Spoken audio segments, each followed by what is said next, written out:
बात करेंगे सीमा हैदर की, जिसकी कहानी जितनी आसान समझी जा रही है वो उतनी ही कंफ्यूजिंग होती जा रही है। सीमा हैदर और सचिन से लगातार दूसरे दिन एटीएस ने अलग अलग पूछताछ की। सोमवार को 6 घंटे तो कल 9 घंटे से भी ज्यादा देर तक सीमा हैदर से सवाल जवाब हुए।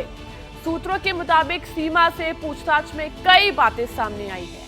सीमा हैदर का बार बार इंस्टा आईडी बदलना, फरीदार और सहज होकर बातें करना, टूटा फोन और डिलीट चैट, सीमा हैदर को लेकर कई बातें साजिश का इशारा कर रही है। सवाल उठ रहे हैं कि क्या सीमा हैदर ने वाकई में सचिन के प्यार में सरहद की बंदिशों को तोड़ा, या फिर सीमा का सच कुछ और ही है? एबीपी न्यूज ने इस सवाल का जवाब 3 देशों के जानने की कोशिश की। पाकिस्तान में सीमा के गांव, भारत नेपाल बॉर्डर और ग्रेटर नोएडा से ये सुपर एक्सक्लूसिव रिपोर्ट आपको दिखाएंगे। सीमा हैदर की मिस्ट्री और हिस्ट्री का हर सस्पेंस क्लियर हो जाएगा।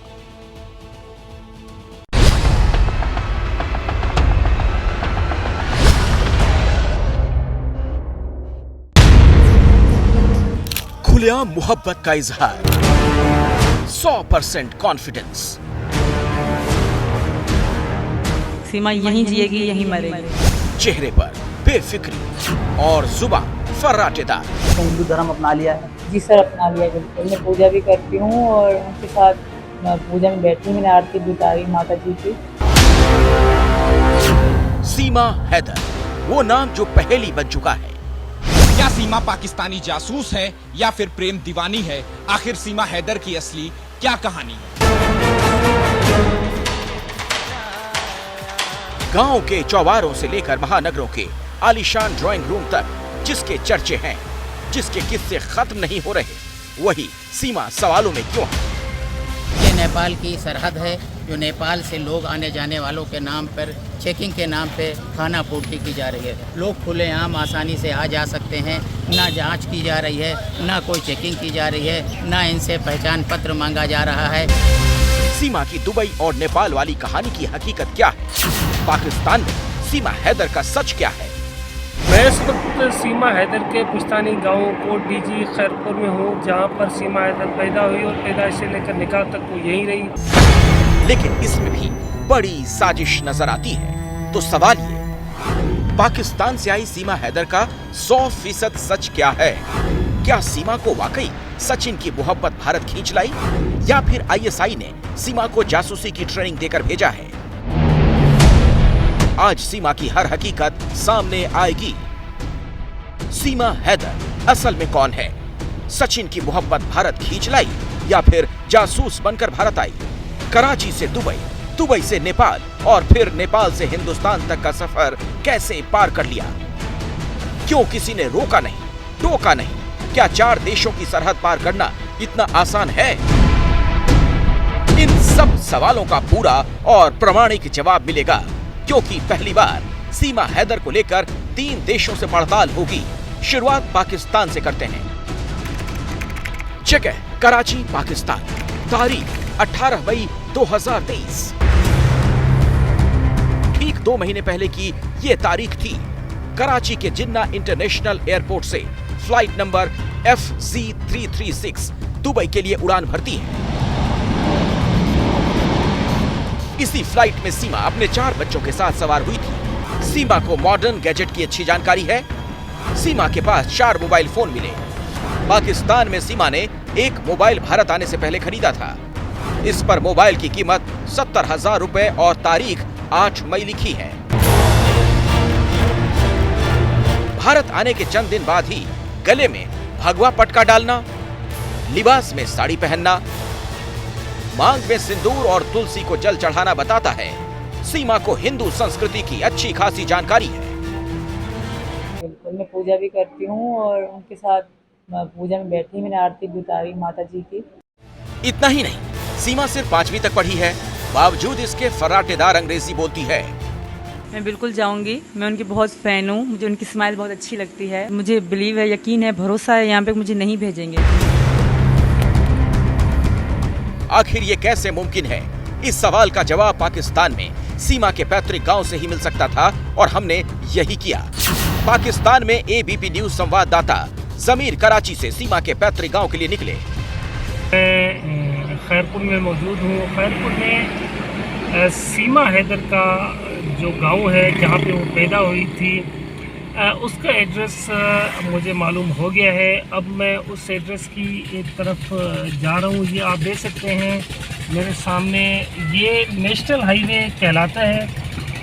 नेशनल हाईवे जो कि सिंध से शुरू होता है और ये पंजाब जाता है और फिर पंजाब से होता हुआ फिर ये अगर इसको हम कहें तो ये तकरीबन यही वाली सड़क है जो कि दिल्ली तक भी आती है। इसी सड़क पर मौजूद है खैरपुर, जो कि पीर पगारा का इलाका है।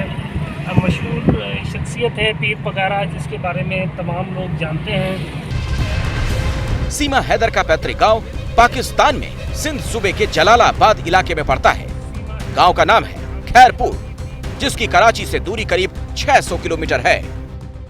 ये वो इलाका है जहाँ पर डकैतों का भी बड़ा उरूज है, राज है, डकैत राज है। और इसके हवाले से इन तमाम इलाकों में अगर हम बात करें तो मूव करना किसी आम आदमी के लिए इतना आसान नहीं है। लेकिन मेरा क्योंकि खुद ताल्लुक़ सिंध से है तो मैं इसलिए यहाँ पे फिर इसको कवर करने के लिए पहुँचा हूँ। और मैं कोशिश करूँगा कि एबीपी न्यूज़ को देखने वाले जो दोस्त हैं, हमारे एबीपी न्यूज़ के जो दर्शक हैं, उनको यहाँ से हम कोई एक्सक्लूसिव चीज़ दिखाएं जो कि इससे पहले उन्होंने हिंदुस्तान में नहीं देखी है।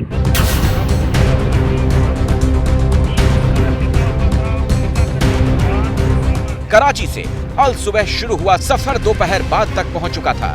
हमारे संवाददाता करीब 8 घंटे का फासला तय करने के बाद जलालाबाद के खैरपुर गांव पहुंचे।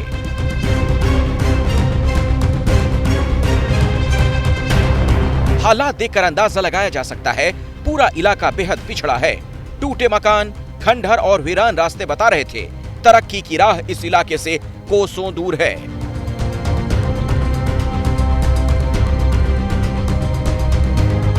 ये पोर्ट डेजी का किला है। ये वो इलाका है जहाँ पे सीमा हैदर रहा करती थी और ये उसके आबाई इलाका है, पसमानदा इलाका है सिंध का। ये आप देख सकते हैं पुराने आसार हैं जो इस इलाके के।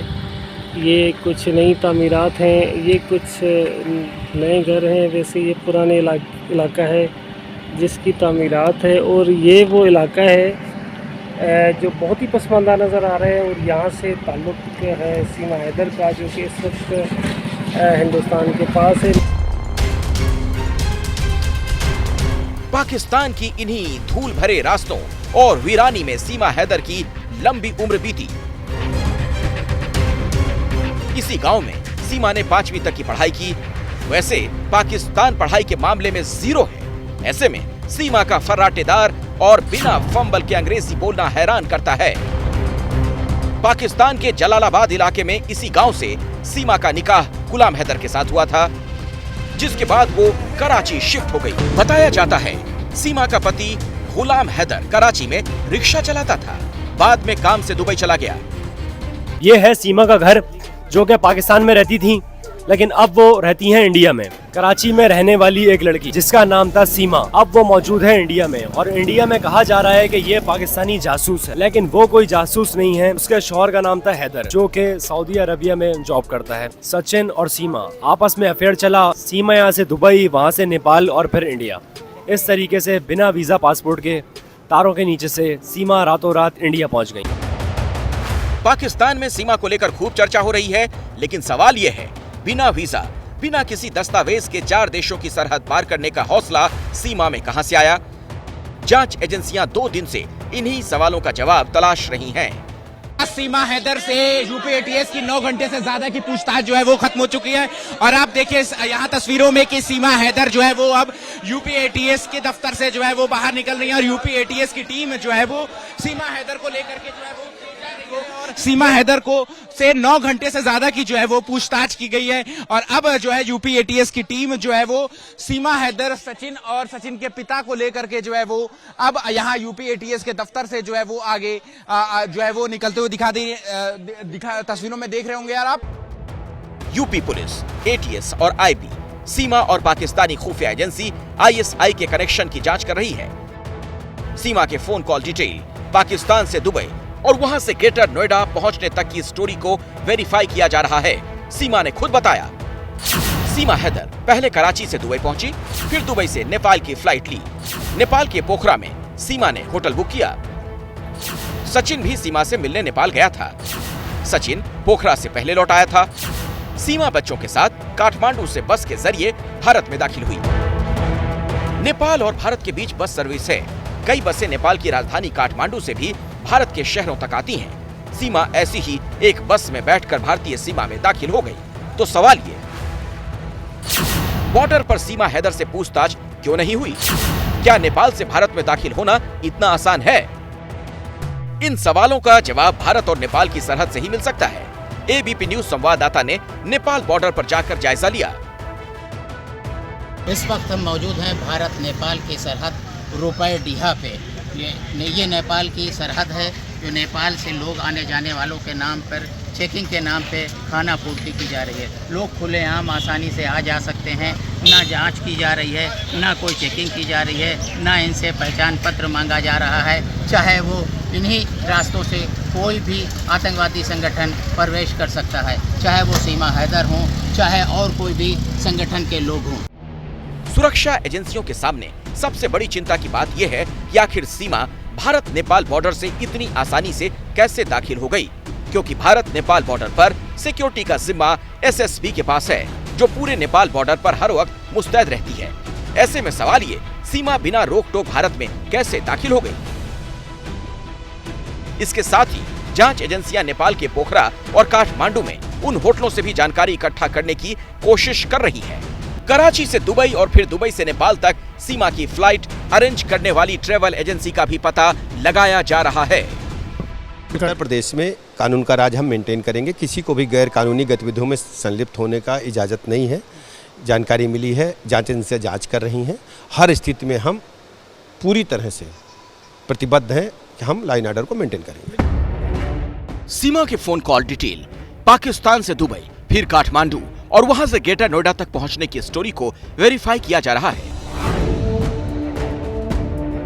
सूत्रों के मुताबिक यूपी एटीएस पता लगाने की कोशिश कर रही है कि पाकिस्तान से भारत आने के दौरान सीमा किस किस से मिली, किन लोगों ने उसकी मदद की, सीमा हैदर ने अपने सिम से किन लोगों से बात की, उसके पास कितने मोबाइल फोन और मोबाइल नंबर हैं।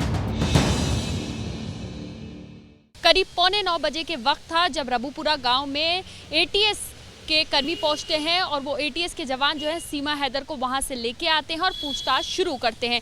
सचिन मीना एटीएस के पास ही होता है और पहले उन्हें अलग अलग जगह बिठा के पूछताछ की जाती है और फिर साथ में बिठाकर भी पूछताछ की गई। अब यहाँ पर सवाल ये भी है कि जो पूछताछ में निकला क्या? अब निकला ये पूछताछ में कि जब जब भी सीमा हैदर से सवाल किए गए, वो सवाल जिनका जवाब अभी एटीएस ढूंढ रही है, तो सीमा हैदर ने ज़्यादातर सवालों के यही जवाब दिए कि ये इश्क और मोहब्बत में सचिन की उसने ये कदम उठाया।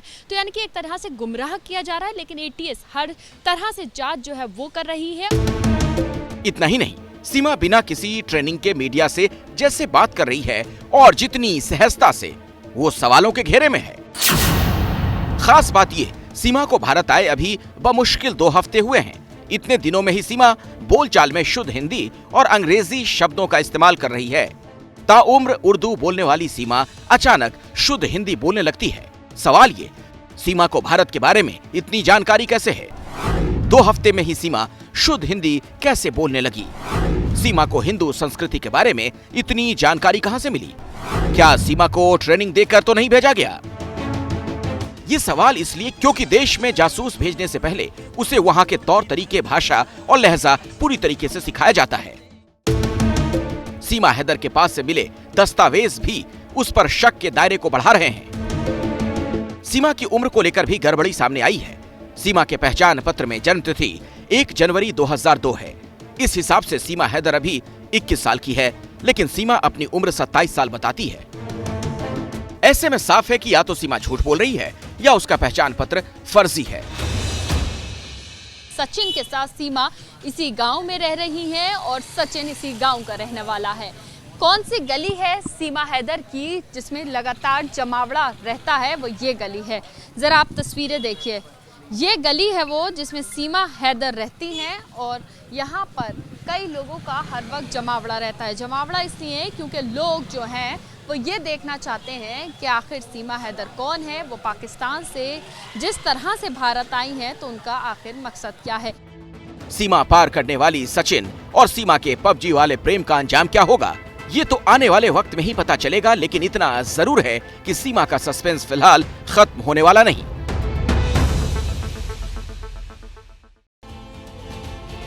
देखिए, पाकिस्तानी महिला सीमा हैदर से मंगलवार को यूपी एटीएस ने 9 घंटे से ज्यादा पूछताछ की। मंगलवार सुबह 10 बजे से शुरू हुई पूछताछ शाम 7 बजे तक चली, जिसके बाद यूपी एटीएस की टीम सीमा को लेकर सेक्टर 58 दफ्तर से निकली।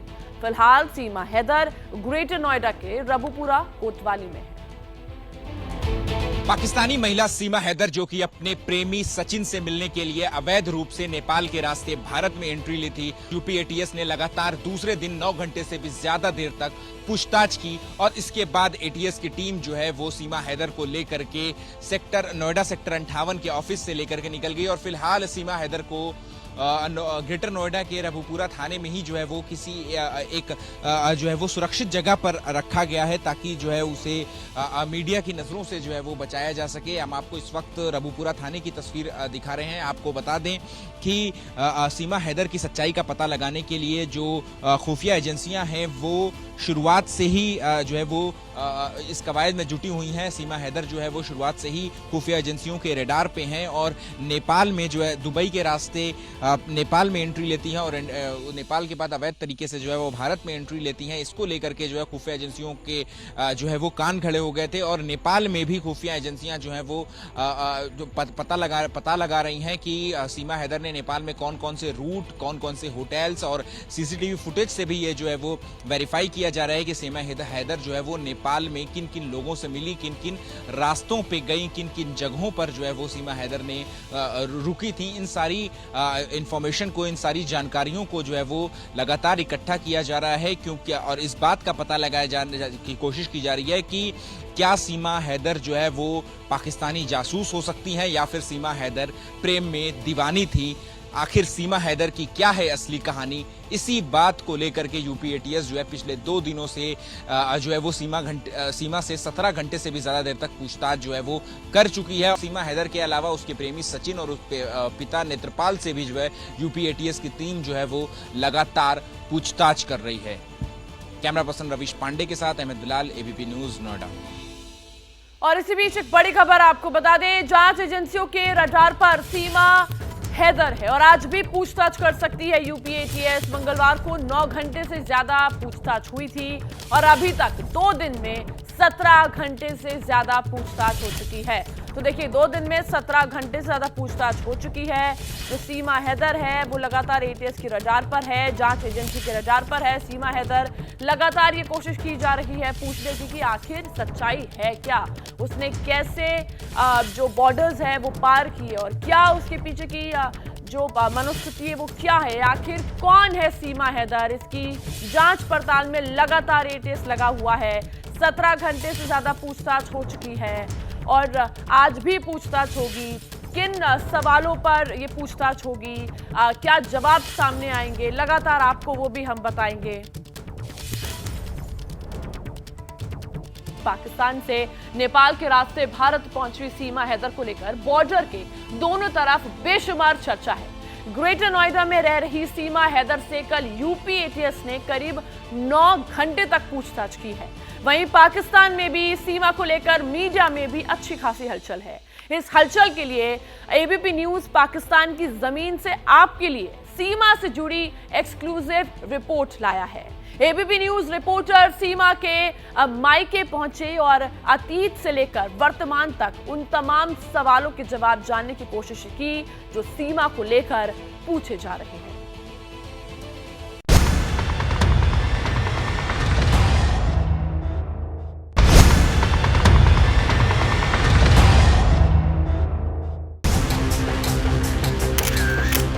सीमा गुलाम हैदर, वो महिला जिसकी चर्चा हिंदुस्तान से लेकर सरहद पार पाकिस्तान तक है। आखिर ये सीमा कौन है, कहां से आई है और कैसे आई? इस पर तो बहुत से किस्से कहानियां सामने आ चुकी हैं। लेकिन पाकिस्तान से भागकर हिंदुस्तान पहुंची सीमा अब देश की जांच एजेंसियों के रडार पर है।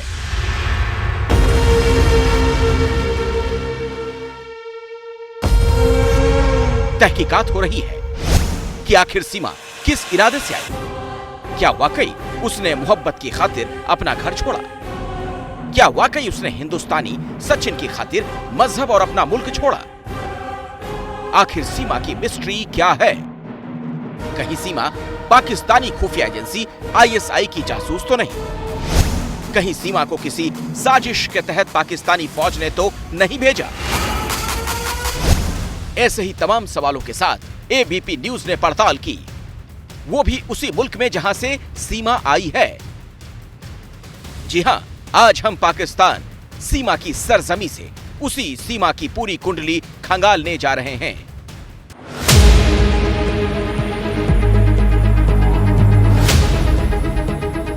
एबीपी न्यूज रिपोर्टर सीमा के मायके पहुंची। एबीपी न्यूज पहला चैनल है जो पाकिस्तान में सीमा गुलाम हैदर के मायके तक पहुंचा है। एबीपी न्यूज़ के दोस्तों को दिखाएंगे सीमा हैदर का वो गांव जहां से उसका ताल्लुक है, जहां वो पैदा हुई थी और अब इस वक्त वो हिंदुस्तान में है, क्योंकि उसका गांव यहाँ से तकरीबन कोई कराची से करीब कोई है 600 किलोमीटर से ज़ायद का सफ़र है, जिसकी वजह से सीमा हैदर को अपना गांव, अपना इलाका छोड़कर बाहर जाना पड़ा। पहले कराची गई और उसके बाद फिर वो इस वक्त हिंदुस्तान पहुंच चुकी है। असल में कथित तौर पर मोहब्बत के जुनून में पाकिस्तान से यूएई और फिर नेपाल के रास्ते हिंदुस्तान पहुंचने वाली थ्योरी अब यूपी एटीएस समेत तमाम सुरक्षा एजेंसियों के रडार पर है। जैसे जैसे सीमा हैदर पबजी वाली लव स्टोरी से पर्दे उठा रही है, शक इस बात को लेकर भी गहराता जा रहा है, कहीं सीमा हैदर आईएसआई जासूस तो नहीं? ऐसे में सवाल बड़ा हो जाता है कि सीमा हैदर की उस पाकिस्तान में पहचान क्या है जहां से वो आई है। क्या सीमा हैदर का पाकिस्तानी फौज से कनेक्शन है? सीमा हैदर को लेकर कई सवाल हैं, लिहाजा एबीपी न्यूज ने सरहद के पार उस इलाके में पड़ताल शुरू की जहां भारत आने से पहले सीमा हैदर रहती थी। हम आपको पाकिस्तान के उस गांव की तस्वीर दिखा रहे हैं जहां कभी सीमा हैदर रहती थी। इस गांव का हर एक बाशिंदा सीमा हैदर को जानता है। यहाँ पे उसकी शादी हुई थी, उसके बाद फिर उसके साथ मसाइल हुए और वो यहाँ से चले गई, क्योंकि जिस तरह के मामलात में उसकी लाइफ गुजरी है तो उसकी वजह से उसकी जो फैमिली है वो शर्मिंदगी के मारे यहाँ से मूव कर गई और वो अब किसी से मिलना नहीं चाहती। असल में ये खैरपुर का इलाका है, उसको कोट डीजी कहते हैं और यहाँ के मकामी गांव में उसकी परवरिश हुई थी, वहीं पली बड़ी थी। उसके बाद उसकी शादी हो गई थी गुलाम हैदर से और गुलाम हैदर से शादी के बाद इस वक्त वो इस इंडिया में मौजूद है, जहाँ पर इंडिया में उसको सस्पिशियस की नज़र से देखा जा रहा है। सोशल मीडिया में चर्चा आम है, सीमा हैदर का भाई पाकिस्तानी आर्मी में है, सीमा हैदर का चाचा पाकिस्तान की सेना में सूबेदार है। तो कहा यह जाता है यहाँ के जो मकामी लोग हैं उनकी जानिब से कि उसके हवाले से जो लोग यहाँ पे जानते हैं वो उसको इतनी कोई इज्जत की निगाह से नहीं देखते, जिस वजह से वो इसके हवाले से कोई बात करना नहीं चाहते। लेकिन सीमा हैदर के बारे में गांव वालों की ओर से जो बताया जा रहा है वो हैरान करने वाला है। दावा ये है सिर्फ सीमा हैदर ने नहीं बल्कि सीमा के प्यार में गिरफ्तार सचिन सरहद पार पाकिस्तान मिलने पहुंचा था। 4 बच्चे थे, सारा दिन रोड पे घूमती थी। एक मरतबा ये लड़का हमने यहाँ भी देखा था, एक लड़का ये जो नेपाल में मिली है वो यहाँ भी हमने देखा था एक मरतबा। मतलब सचिन पाकिस्तान आया था? जी जी, यहाँ पे देखा था मैंने एक मरतबा। सीमा हैदर और हिंदुस्तान के सचिन पबजी वाली स्टोरी को लेकर हर बदलते दिन के साथ नया खुलासा हो रहा है। जैसे जैसे मोहब्बत की तहों के नीचे दबी दास्तान सामने आ रही है, एक नई कहानी बनती दिखाई दे रही है। सीमा हैदर के हिंदू धर्म कबूल करने की खबर पाकिस्तान के लोगों को शूल की तरह चुभ रही है। सुनिए, मुझे उस औरत से मिलवा दो एक दफ़ा। अच्छा। उस औरत ने मुझसे मार खानी है कि 4 बच्चे होने के बावजूद वो किसी दूसरे मर्द नामहरम के पास गई है अपने शौहर को छोड़ते हुए। गलत हरकत है। आप इतनी देर से मुस्लिम है और एक इंसान के पीछे अपना मजहब छोड़ रही हैं। जाहिर बात है एंड पे सबने मुस्लिम हो ही जाना है, लेकिन अपना मजहब किसी के लिए चेंज नहीं करना चाहिए। ऐसी औरत को मुझे लगता है सरेआम फांसी देनी चाहिए, ताकि बाकी औरतों को भी एक पैगाम हो कि नेक्स्ट टाइम अगर वो ऐसा कोई स्टेप ले भी रही हैं तो वो सोचें। ये कहानी सिर्फ पाकिस्तान की आवाम की नहीं, बल्कि पाकिस्तान में कैमरे पर सरेआम सीमा हैदर को कत्ल करने का फरमान जारी कर दिया गया है। इस्लाम में कोई भी शख्स जो है ना, जो मतलब कलमा तैयबा पढ़ चुका है ना जी, वो अगर इस्लाम छोड़ देता है तो उसकी सज़ा जो है वो सज़ाए मौत है। इस्लाम तो इसके बारे में यही कहता है कि जो हमारी रियासत है, जो इस्लाम से मुड़ जाएगा, इस्लाम से चला जाएगा, उसे मुर्तद कहते हैं, और मुर्तद की जो सज़ा है वो वाजिबुल क़त्ल है। मोहब्बत के नाम पर सीमा हैदर का सीमा पार करना पाकिस्तानियों को कितना नागवार गुजरा है। अब पाकिस्तान में अल्पसंख्यक हिंदुओं को निशाना बनाया जा रहा है। जगहसाई से चिढ़े पाकिस्तानी कट्टरपंथी अब अपने असली रंग में आ गए हैं। मंदिर पर हमले पाकिस्तानी कट्टरपंथियों की इसी बौखलाहट को बेनकाब करती है। तस्वीरें सिंध के कंधकोट की हैं। यहाँ डकैतों की शक्ल में कट्टरपंथियों ने मंदिर को रॉकेट लॉन्चर से निशाना बनाया। पाकिस्तान में 4 बालड़ा आई हिकड़ी औरत जी करे वो। और इस दहशत की वजह है ये चेहरा, नाम रानो शार। ये पाकिस्तान के सिंध इलाके का कुख्यात डकैत है। बात बात में भारत को गीदड़ भभकी देने वाला पाकिस्तान, और उस पाकिस्तान की पुलिस भी इससे कांपती है।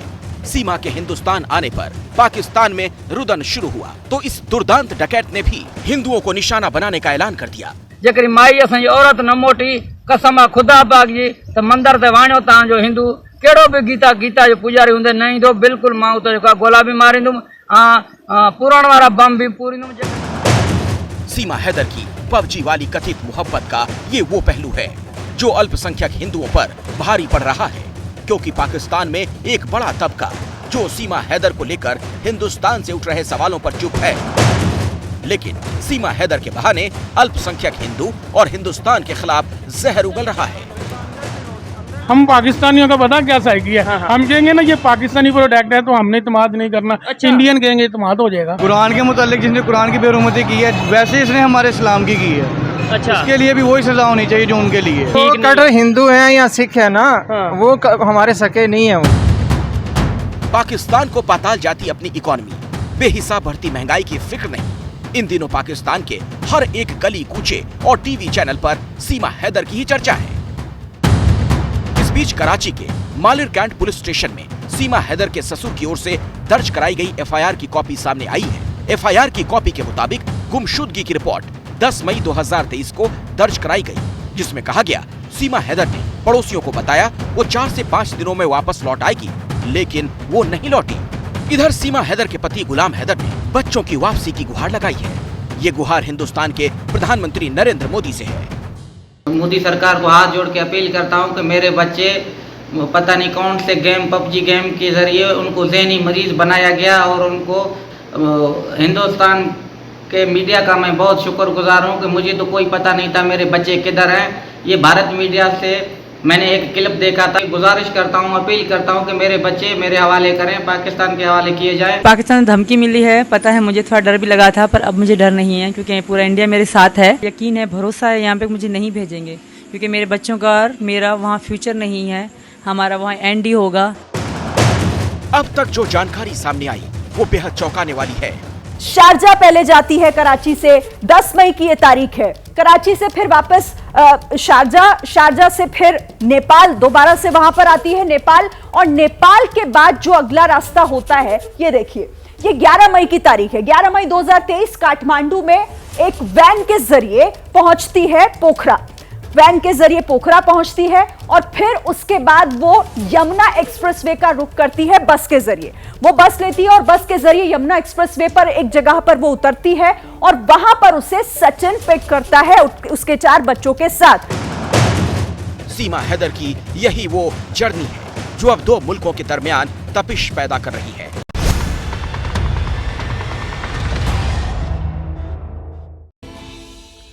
इसी खबर से जुड़ी एक बड़ी खबर आपको बता दें, जांच एजेंसियों के रडार पर सीमा हैदर आज भी पूछताछ कर सकती है। यूपी एटीएस उससे पूछताछ कर सकती है।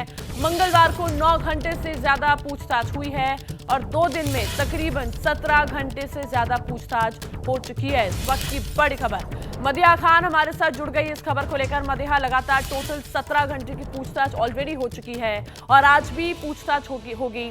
साथ ही ये भी कहा जा रहा है कि पॉलीग्राफ टेस्ट भी होगा।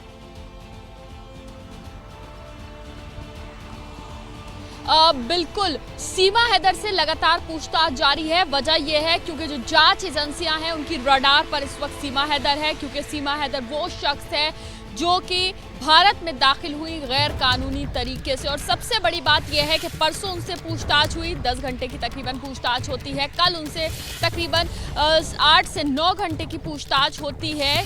जो एटीएस यूपी एसएसपी हैं अभिषेक वर्मा, वो खुद पूछताछ सीमा हैदर से इस वक्त कर रहे हैं और आज भी उम्मीद जताई जा रही है कि आज भी हो सकती है सीमा हैदर से पूछताछ में कई ऐसे सवाल हैं, सवालों की ऐसी लंबी फहरिस्त है जो सीमा हैदर से किए जा रहे हैं। और ना सिर्फ सीमा से बल्कि उनके पति, जिनको पति बताती हैं सचिन, उनसे भी किए जा रहे हैं और सचिन के जो पिता हैं उनसे भी किए जा रहे हैं। सीमा से खास तौर से क्या सवाल किए जा रहे हैं वो मैं आपको बता दूं, क्योंकि पाकिस्तानी आर्मी में उनके भाई और चचा के होने का जो ताल्लुक सामने आ रहा है उसको लेकर सवाल किए जा रहे हैं। सवाल ये भी किए जा रहे हैं कि किस तरह से, क्या रूट मैप रहा उनका कि वो 4 बच्चों को लेकर पहले शारजा पहुंची, शारजा से नेपाल और नेपाल से भारत। तो ये पूरी जानकारी उनसे ली जा रही है। और सबसे बड़ी बात यह है कि सीमा के पास से 4 मोबाइल फ़ोन मिले हैं, जिसमें से एक मोबाइल फ़ोन जो है उसकी हालत ठीक नहीं है, काफ़ी ज़्यादा डेटा जो है उससे वो डिलीट किया गया है, तो उसको भी वापस से रिकवर करने की कोशिश जो है वो एटीएस कर रही है। यानी कि जांच का दायरा लगातार यूपी एटीएस का बड़ा हो रहा है। सीमा हैदर से पूछताछ अभी आगे भी जारी रह सकती है और लगातार यूपी एटीएस वो सवालों के जवाब। ठीक है मदिहा, लगातार आपने अपनी नजर बनाए रखी, आपसे लगातार अपडेट हम लेते रहेंगे। देखिए आज भी पूछताछ होनी है, क्या कुछ सवालों में निकल कर आता है, क्या कुछ जवाब सीमा देती है, लगातार वो सब हम आपको बताएंगे। बड़ी खबर आपको बता दें, ये बड़ी खबर यूपी के लखनऊ से आ रही है, जहां पर बच्चों को कुचलने की कोशिश की गई है। कार से 3 बच्चों को कुचलने की कोशिश की गई है। इस वक्त की बड़ी खबर, वारदात सीसीटीवी फुटेज में कैद हो गई है और उसका वीडियो सामने आई। तस्वीरें आप देख सकते हैं किस तरह बच्चे सड़क पर मौजूद है और एक कार तेज रफ्तार से आती है और बच्चे को कुचलने की कोशिश करती है। पुलिस ने आरोपी को गिरफ्तार कर लिया है, लेकिन ये घटना आप देख सकते हैं एक्सक्लूसिव एबीपी न्यूज पर। ये तस्वीरें आप देख सकते हैं किस तरह से 3 बच्चों को कुचलने की कोशिश की गई है। यूपी के लखनऊ से ये तस्वीरें सामने आई है, जहां पर ये गाड़ी आप देख सकते हैं, बच्चे सड़क पर मौजूद है और एकदम से गाड़ी तेज रफ्तार में आती है और बच्चे को कुचलने की कोशिश करती है।